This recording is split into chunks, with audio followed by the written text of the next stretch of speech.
Doctor साहब, तहरीक इंसाफ की जानिब से जो रहनुमा पार्लिमानी कमेटियों से इस्तीफे दे रहे हैं, कितना मौसम उनके लिए? अच्छा, मैं वो जो बात कर रहा था कि एक नई जंग जो है वो एक कशीदगी जो है वो अचानक बढ़ गई है। जी। और जंग तो मुझे नहीं पता कि इन्वेजन का इरादा है या क्या इरादा है, लेकिन वेनेजुएला जो निकोलस मेदुरो जी। निकोलस मेदुरो का जो वेनेजुएला है, जी। अ, उसको अमेरिकन वॉरशिप्स जो हैं या जो बोट्स हैं उनकी, वो तेज़ी से वेनेजुएला की तरफ बढ़ रही हैं। और वेनेजुएला जो है ये अगर हम सिक्स देखें तो वेनेजुएला हमें अमेरिका ये कैरिबियन में हमें नज़र आएगा। ये कोलंबिया, ब्राज़ील, गुआना, ठीक है, ये हमें नज़र आएगा। रेड रेड जो है ये वेनेजुएला नज़र आएगा। और ये वेनेजुएला जो है ये वो है जो जो एक ज़माने में स्पेन और फिर उसके स्पेनिश कॉलोनी और सबसे पहले जो आज़ादी किसी ने हासिल की थी स्पेनिश एम्पायर से, तो उसमें वेनेजुएला था। तो वेनेजुएला जो है वो आज़ाद हो गया था 19वीं सदी के आगाज़ में। और फिर एक बड़ी इसकी लंबी तारीख़ है जो मैं बात में चला, लेकिन कमिंग बैक टू 90s तो ये वो है जहाँ पे ह्यूगो चावेज़ और फिर कोलंबिया और फिर एक पूरी वहाँ पे जो ठीक है ना, तो वो एक पूरी एक तारीख़ है। लेकिन ये है कि वो फिर उसके बाद जो निकोलस मेदुरो वहाँ पे और इनका तख्ता उलटने की कोशिश की, वो जो बार बार वो जो जॉन बोल्टन कहते हैं कि मैंने हुकूमत का तख्ता उलटने की कोशिश की थी, मैं फेल हो गया था, वो वेनेजुएला की बात करता। तो वेनेजुएला जो है वहाँ पे अब वेनेजुएला में जो है ये राइटर जैसे ब्रेक कर रहा है 38 यूएस वेनेजुएला टेंशन राइजेस ई साउथ कैरिबियन के अंदर। और वेनेजुएला में जो है वो यूएस वॉरशिप्स वहाँ पे पहुँच रही हैं। और वेनेजुएला में जो उनका लोकल मीडिया है ये तेसो world 39th Venezuela protest against the presence और American nuclear submarines and condemn the treaty. और न्यूज़वीक कह रहा है कि Maduro files warning at Trump and US force approach Venezuela. और फिर तुर्किया की तरफ से ये बात की जा रही है कि इम्पेनेट्रेटेबल है ये यूएस डिप्लॉयज 41st ये वॉरशिप्स वहाँ पे बढ़ रहे हैं। तो ये एक वहाँ पर एक महाज ऐसा है कि अचानक जो है वो अमेरिकन वॉरशिप्स जो हैं वो तेज़ी के साथ जो है वो वेनेजुएला की तरफ बढ़ रहे हैं। अच्छा, दूसरा जो इशू है वो ये हुआ है कि एक बज़ाहिर तो ये मामला जो है, लेकिन एक पॉलिटिकल टर्मोइल है। और पॉलिटिकल टर्मोइल ये है कि जो यिनलुक शिनवास्त्रा हैं, यिनलुक शिनवास्त्रा ये 39 ईयर्स ओल्ड ये ख़ातून है और ये थाईलैंड की वज़ीर आज़म।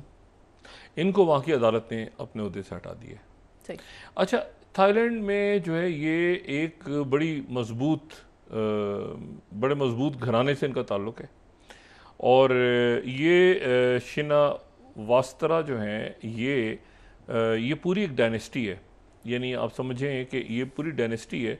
और इसमें ये 1998 से है। अब इसमें ज़्यादातर उनके कुछ 7 के करीब इसी ख़ानदान के जो लोग हैं, अगर मैं सेकंड देखूँ बड़ी अजीब हिस्ट्री है।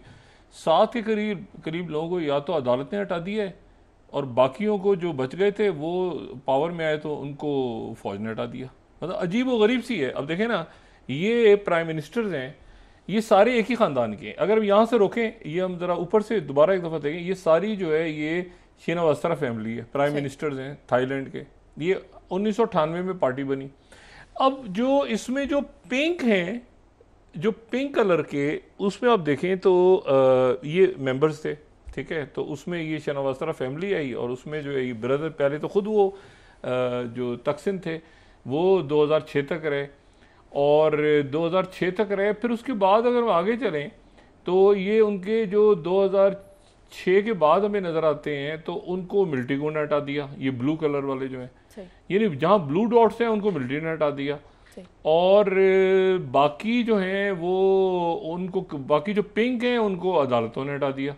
यानी अब उसमें से ये जो यिंगलुक हैं ये उनकी साहबजादी थी, इनको अदालत ने हटा दिया। यानी कुछ अजीब ही मामला है कि उनका कोई वज़ीर आज़म जो है या उसको अदालत हटा देती है या वो जो है वो उसको फौज हटा देती है। तो ये अजीब ख़ानदान ये थाईलैंड का जो है ये उनकी वो बड़े यानी वो बहुत पैसे वाले और बहुत बड़ी पार्टी है उनकी।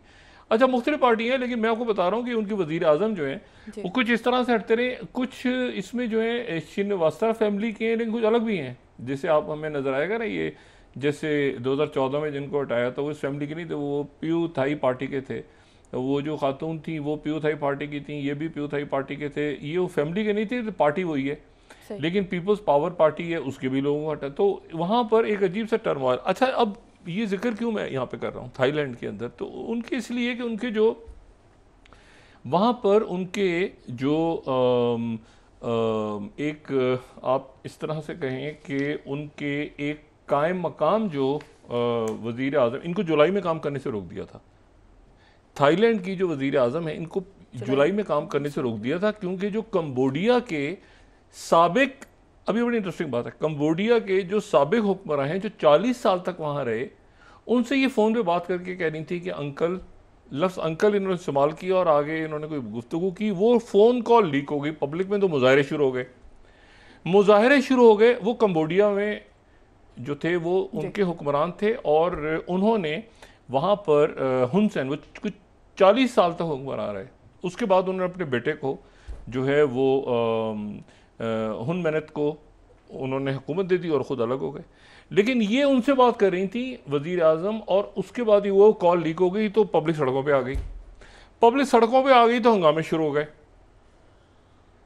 हंगामे शुरू हो गए तो इस दौरान जो है वो इनको अदालत ने कहा कि आप काम नहीं कर सकती, इनको पाबंद कर दिया। आज ओहदे से आज हटाया है, लेकिन इनकी जगह जो है वो कायम मकाम जो है वो एक वज़ीर आज़म आ गए, और वो कायम मकाम वज़ीर आज़म जो है वो अपनी जगह वो काम करते रहे। पुंतराव, तो पुंतराव जो है वो अपनी जगह काम करते रहे। तो अब ये, लेकिन बीच में ये हुआ कि वो जिनको अंकल कहा था उनके साथ, वो कंबोडिया में थे, तो उनके साथ यहाँ पर कशीदगी पैदा हो गई थाईलैंड के अंदर।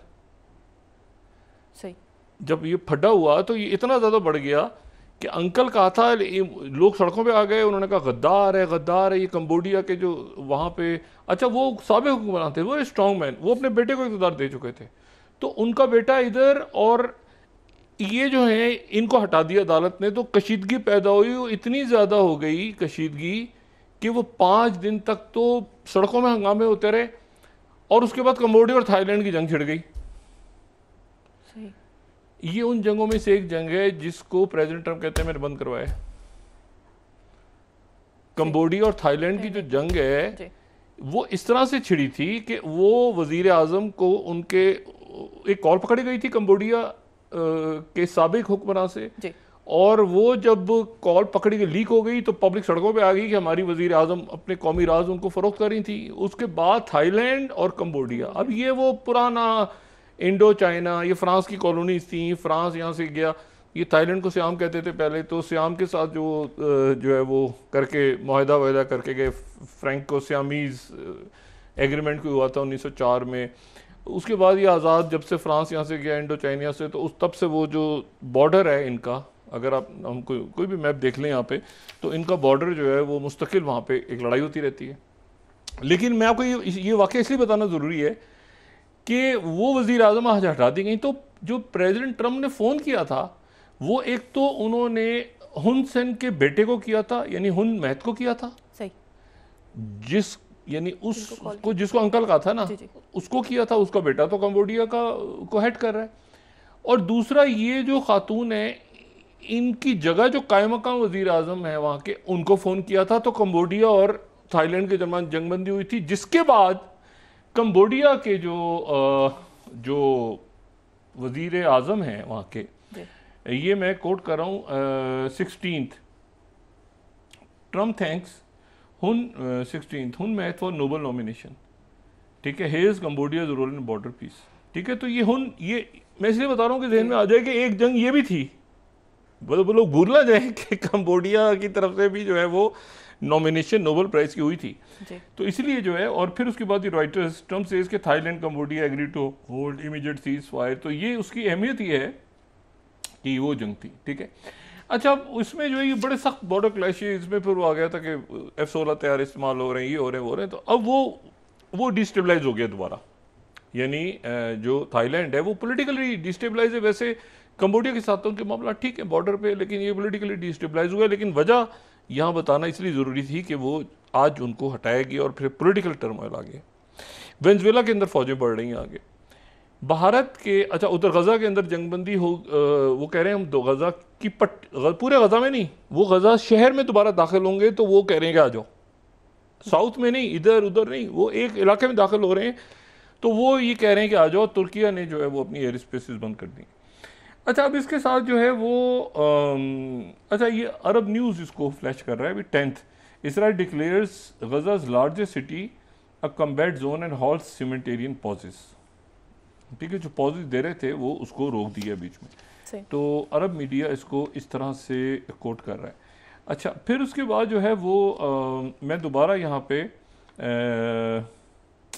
ये 6th कोट कर रहा हूँ, इसराइल नेशनल न्यूज़, तुर्की ने जो है ये सारी इकोनॉमिक टाइज तोड़ दी हैं और एयर स्पेसेस बंद कर दी हैं इसराइली एयरक्राफ्ट के लिए। तो वहाँ पर जो है एक तलखी दोबारा से बढ़ना शुरू हो गई। फिर उसके साथ जो भारतीय वज़ीर आज़म है वो आज जापान में है और उनकी जो मुलाकात है वो वहाँ पे जापानीज़ जो प्राइम मिनिस्टर हैं उनके साथ हुई है, मुश्तरका एलामिया भी उनका है और वो कल जो है वो वहाँ से रवाना हो जाएंगे वो चाइना के लिए, क्योंकि उसके बाद जो अगले 2 दिन हैं वो वहाँ पे SCO समिट हो रही है जहाँ पे प्रेसिडेंट पुतिन और ये सारी शख्सियत, तो प्राइम मिनिस्टर एशिबा के साथ उन्होंने भारत जापान समिट अटेंड की है, लेकिन क्वाड का जिक्र नहीं हुआ, क्वाड का इसमें जिक्र नहीं हुआ। लेकिन एक और तलखी वहाँ पे, अच्छा ये तलखी तो ये इत्तेफाक से कोरिलेट हो गई है इन सारी तकारीब से, लेकिन कोई 8 महीने के लिए ना ये मैं रॉयल नेवी का भी देख रहा था बरतानिया का 19 HMS prince of Wales arrives in Tokyo for historic visit. ये पहली दफ़ा उनका जो सबसे बड़ा बरतानिया का जो आप समझें कि जो स्ट्राइकर है वो उनका जापान में इस वक्त जापान में जा रहा है। और अगर मैं ये 22 को करूं तो जो ये ख़बर आ रही है वो ये है कि UK carrier strike group in Japan to test F-35B fighter capabilities. और ये यहाँ पर F-35 तैयारे जो हैं वो वहाँ पर और मुल्क भी ज्वाइन करेंगे, लेकिन ये 8 महीने चलेंगी। ये इनका जो मिशन है ये 8 महीने रहेगा। तो चाइना की तरफ से बड़ा शदीद एतराज़ हुआ है कि यहाँ पे जापान जो है बरतानिया और स्वीडन और बाकी मुल्क सारे और अमेरिका भी शायद और आगे पीछे, तो वहाँ पे इंडो पैसिफिक में भी एक ये टेंस रहेंगे अगले चंद दिनों में मामला, और ताइवान के आसपास और ये सारे वेनेजुएला, ये गज़ा, ठीक है। और ये गज़ा का मैंने कहा ना ये एक्सप्लोड हो जाएगा सारा, ये अब एंटर होते हैं और ये पकड़े जाते हैं लोग या मारे जाते हैं या जो भी इसराइल के लोग होते हैं या उधर डेथ्स होती हैं। अभी तक तो कैसे डेथ हो रही है ना, अभी तो एक स्ट्राइक उन्होंने की जिसमें वो साफ़ी उन्होंने मार दिए। अब पूरी प्रॉपर फौज में दाखिल होती है और साथ एयर रेड शुरू होता है, तो फिर उसके बाद ये कहाँ पे जाएगा मामला, क्योंकि अब ना कोई स्टीव विटकॉफ है ना ट्रंप है ना बाकी कोई, तो वो और साथ वेनेजुएला। तो ये जो है ये अचानक बहुत सारे नए फ्रंट्स आपको खुलते नज़र आ रहे हैं। अच्छा वो जो मुस्तकिल है ना जो अब लिंडसे ग्रैहम, आज उनके बड़े पावरफुल लिंडसे ग्रैहम है, वो कहते हैं डीप स्टेट के सेनेटर हैं पुराने, वो जो लिंडसे ग्रैहम है उन्होंने आज वो बोलना शुरू कर दिया। उन्होंने वो जो है वो कह रहे हैं कि ये टाइम्स ऑफ इंडिया वो कह रहे हैं कि 30 second, how do you feel, तुम्हें कैसा लग रहा है। अब ये जो है ना इंसल्टिंग, ये एक अजीब सी रुख पे चले गए हैं भारत और अमेरिका के मामला। How do you feel, Lindsey Graham again blames India over Russian oil as Kyiv reels from deadly strike, says it's experience cost of supporting Putin. NDTV, your purchases killed US senators Russia oil warning to India China. फिर उसके बाद ये है कि India today, India paying price for supporting Putin warns US senator. अभी ये Lindsey Graham जो है उन्होंने आज मोर्चा संभाला हुआ है, तो ये जो प्रेशर है वो बढ़ता जा रहा है, ठीक है जी। और ये जो है वो Times of India, prime minister Modi annoys US by defying Trump. अब ये Lindsey Graham paying price for backing Putin, इसको कैसे जाके ख़त्म करना है इस मामले को, ये भी एक सवाल है। एक सवाल है ना, मैं उसमें कहते हैं मुख्तलिफ जगहों से आप सीख रहे होते हैं कि as a student of politics जो पॉलिटिक्स यार ये कैसे शुरू कैसे हुआ था, इसकी एंडिंग कैसे होगी, किस रुख पे ये मामला जाएंगे। और ये जो है ये दरमियान में अब ये ग्रे जोन वॉरफेयर अगर शुरू होता है, मैं तो ये जेडी वांस की बात सुन के आज हैरान हुआ हूँ, क्योंकि हमने ये बात बहुत पहले भी इस प्रोग्राम में की थी कि हो सकता है कि डीप स्टेट कहीं किसी जगह जाके कैनेडी की तरह वो करे, लेकिन जेडी वांस कह देना ये और फिर उसको ट्रंप इंतजामिया की तरफ से सुन लेना सबकी तरफ से कि ये नायब सदर ने बात की है कि मैं तैयार हूँ जगह लेने के लिए अगर कोई ट्रेजेडी गॉड फॉरबिड हो गई, तो ये एक बड़ी अजीब सी बात है। अच्छा, इसमें जो इम्पोर्टेंट बात दूसरी मैंने की कि वो ये है कि मुझे एक बात आज जो है ना बड़ी अजब सी लगी कि उनके जो अमित शाह हैं, वो अमित शाह ने अपनी शुरू की है वहाँ पे कंपेन आसाम में। तो आसाम में उन्होंने जाके जो कंपेन शुरू की है, तो उन्होंने ये आसाम ट्रिब्यून में कोट कर रहा हूँ 30th, तो वो कहते हैं कि जो कांग्रेस पे उन्होंने कहा है कि कांग्रेस को उन्होंने कहा है कि the state can not led by Pakistan linked leaders. अच्छा, अब ये जो है ना ये थोड़ा सा एक कंफ्यूजिंग बात है कि ये पाकिस्तान लिंक्ड लीडर कैसे, पाकिस्तान के साथ क्या लिंक बन गया जी? ये बड़ी एक अजीब सी बात है ना जी। कि ये वो कह रहे हैं कि पाकिस्तान लिंक्ड लीडर, तो वो पता चला कि वहाँ जो कांग्रेस के रहनुमा हैं उनकी जो अहलियाँ हैं वो एलिज़ाबेथ कॉलबर्न, वो एक ज़माने में बरतानिया में वो ब्रिटिश नेशनल हैं, ड्यूल नेशनल होंगी या ब्रिटिश नेशनल होंगी, तो वो एक ज़माने में बरतानिया में वो कोई प्रोजेक्ट चल रहा था क्लाइमेट का जिस पे वो पूरे साउथ एशिया को देख रही थी, उसमें पाकिस्तान भी था, उसमें नेपाल भी था, उसमें भारत, तो वो उन्होंने एक लिंक ढूंढ के तो ये पाकिस्तानी एजेंट का नाम लगा दिया।